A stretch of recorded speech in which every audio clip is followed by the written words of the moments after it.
Selamat hari Minggu anak-anak. Mari kita berdoa terlebih dahulu sebelum kita mendengar firman Tuhan. Bapa di surga, kami bersyukur dan berterima kasih. Pagi hari ini sekali lagi kami boleh beribadah, mendengar firman-Mu. Berbicaralah Tuhan, kami siap mendengar. Hanya di dalam nama Tuhan Yesus kami sudah berdoa. Amin. Nah anak-anak, kita akan lihat evaluasinya. Yang pertama, berapakah orang anak-anak Isai yang pergi mengikuti Saul?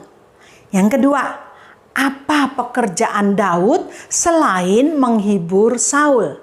Dan yang ketiga, siapakah nama kakak tertua Daud? Dijawab ya setelah kita mendengarkan cerita. Mari anak-anak, kita akan menghafal firman Tuhan dari kitab Keluaran 20 ayat 2. Hormatilah ayahmu dan ibumu supaya lanjut umurmu di tanah yang diberikan Tuhan Allahmu kepadamu. Sekali lagi ya, kitab Keluaran 20 ayat 12. Hormatilah ayahmu dan ibumu supaya lanjut umurmu di tanah yang diberikan Tuhan Allahmu kepadamu. Nah, anak-anak, kita diajar untuk menghormati orang tua.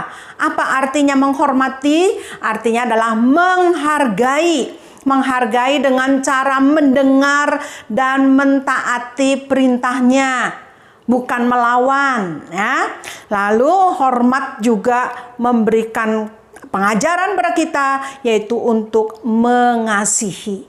Dan Tuhan memberikan janji kepada setiap anak-anak yang hormat pada orang tuanya, yaitu dia akan mengalami janji Tuhan dengan berkat-berkat yang diberikan. Nah anak-anak, masih ingat kisah Daud anak-anak?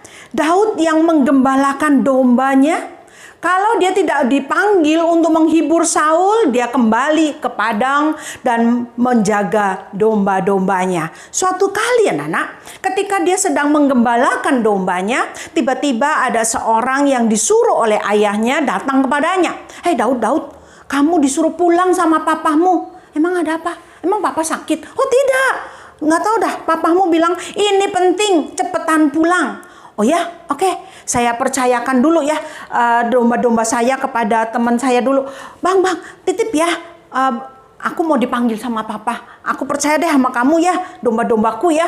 Nah, anak-anak, domba-dombanya sudah dititipkan kepada orang kepercayaan Daud. Maka segeralah dia pulang dan menemui ayahnya.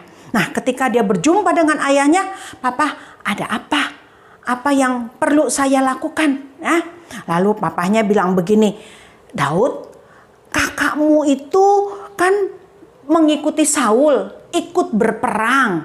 Ada 3 kakak Daud yang mengikuti Saul, ikut berperang, menjadi prajurit. Ya. Anak pertama, kita masih ingat namanya Eliab.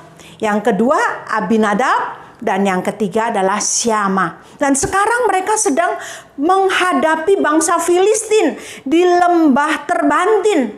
Nah, sudah berhari-hari mereka belum pulang. Ayahnya Daud jadi khawatir. Maka sekarang ayah Daud katakan, Daud, kamu antar deh ini 10 roti. Lalu seeva gandum. Seeva gandum itu kira-kira 36 liter. Supaya mereka bisa masak dan makan di sana. Dan 10 keju ini diberikan kepada kepala prajuritnya. Bilang dari Papa Daud ya. Daud katakan, oke, kapan saya antarnya Pak? Besok aja, besok pagi-pagi kamu baru berjalan ke sana. Nah, anak-anak, Daud katakan, oke, siap Pak. Besok saya akan ke sana. Luar biasa bukan? Daud mau disuruh oleh orang tuanya. Padahal sebetulnya lebih enak di padang menjaga domba-dombanya. Bisa santai-santai, bisa main. Tetapi inilah Daud seorang anak yang mau taat kepada orang tuanya. Keesokan harinya papanya sudah siapkan semuanya. Dan katakan, nih Daud bawa ya ke lembah Terbantin karena di sanalah mereka sedang menghadapi bangsa Filistin. Maka segeralah Daud berlari dengan begitu cepatnya untuk pergi ke lembah Terbantin. Nah, anak-anak, sampai di sana dia lihat prajurit lagi siap-siap mau ngapain nih. Lalu dia tanya, kakakku, kamu lihat nggak kakakku yang namanya Eliab Abinadab itu sama siapa? Oh, ada. No, di sana, no, sono. Nah, anak-anak, segera Daud ketemuin kakaknya. Kakak, ini kue roti dari papa nih buat kakak. Kamu ini ngapain sih kesini-sini? Ya, lihatlah sekalian lah katanya ya. Nah, anak-anak, betul. Ternyata bangsa Israel sedang berbaris menghadapi bangsa Filistin.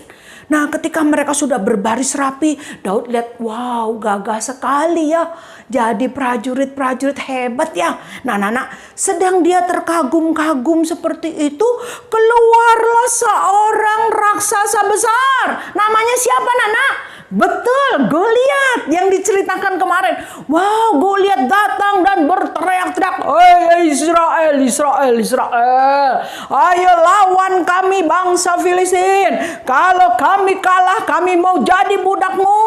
Kalau nggak berani, ayo kirim satu orang. Aku lawan, ayo lawan aku. Siapa menang? Ayo bangsa Filistin, pasti jago." Ya, anak-anak, terus menerus berteriak-teriak. Nah, ketika Goliat berteriak-teriak, malah bubar barisannya, Nana. Mereka ketakutan, mereka pada bersembunyi.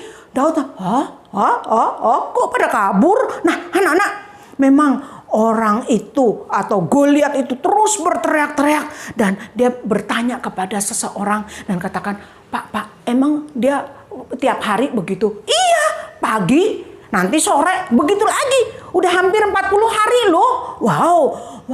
Dan ketika dia berteriak-teriak, Daud merasa, waduh, ini mah merendahkan bangsa Israel. Merendahkan barisan Israel yang dibentuk oleh Allah sendiri. Wah, nggak bisa nih. Ini mencemooh barisan Allah nih. Hati Daud mulai nggak damai. Dan dia pengen ngelawan ya. Nah, anak-anak, lalu bapak ini katakan, tahu nggak? Siapa yang berani melawan Goliat itu, raja sudah menjanjikan loh. Janjiin apa? Janjiin akan diberi harta kekayaan. Lalu akan diberikan anaknya yang cantik. Jadiin istrinya kalau dia laki-laki jagoannya. Nah, dan keluarganya tidak lagi ditarik pajak. Aku sih nggak peduli. Aku nggak terlalu suka nih orang-orang kayak begini nih. Menghina barisan Allah. Itu kata Daud. Bentar lagi kokonya datang. Daud, ngapain kau? Kamu ngurusin, pulang. Itu jagain tuh dombamu tuh, 2-3 ekor. Di dombaku banyak koko. Iya, pulang, mana? Koko, aku kan cuma nanya doang. Akhirnya anak-anak, si Daud bertanya lagi kepada orang-orang di sekitar. Aku nggak nanya koko lah, aku nanya yang lain aja. Dia nanya tentang keberadaan Goliat itu. Nah, anak-anak, setelah dia puas mendapatkan informasi, dia ingat papanya pesan 10 keju diberikan kepada kepala prajurit. Pak, ini ada titipan dari papa saya. Ini 10 keju. Nah, anak, makasih ya. Sampein ke papamu ya. Nah, anak, inilah Daud yang mau mentaati perintah orang tuanya. Coba kita bayangkan, kalau dia malas-malasan, nggak mau disuruh oleh orang tuanya. Dia yang tahu hanya menggembalakan domba saja, bukan? Tetapi ketika dia mau taat, dia mendapatkan suatu pengalaman yang baru. Lihat, ada raksasa besar. Dan pasti akan mengalami pengalaman yang lebih baru lagi. Itulah tanda berkat Tuhan. Pengalaman apa ya? Minggu depan kita akan dengar lagi ceritanya. Tapi satu hal, kita mau taat kepada orang tua. Mari kita berdoa. Bapa di surga, tolong kami untuk menjadi anak-anak yang taat pada orang tua. Kami pegang janji-Mu. Kami akan mengalami berkat Tuhan ketika kami mau belajar taat pada perintah-Mu. Dalam nama Tuhan Yesus kami berdoa. Amin. Ini evaluasinya. Jawab ya. Sampai jumpa anak-anak.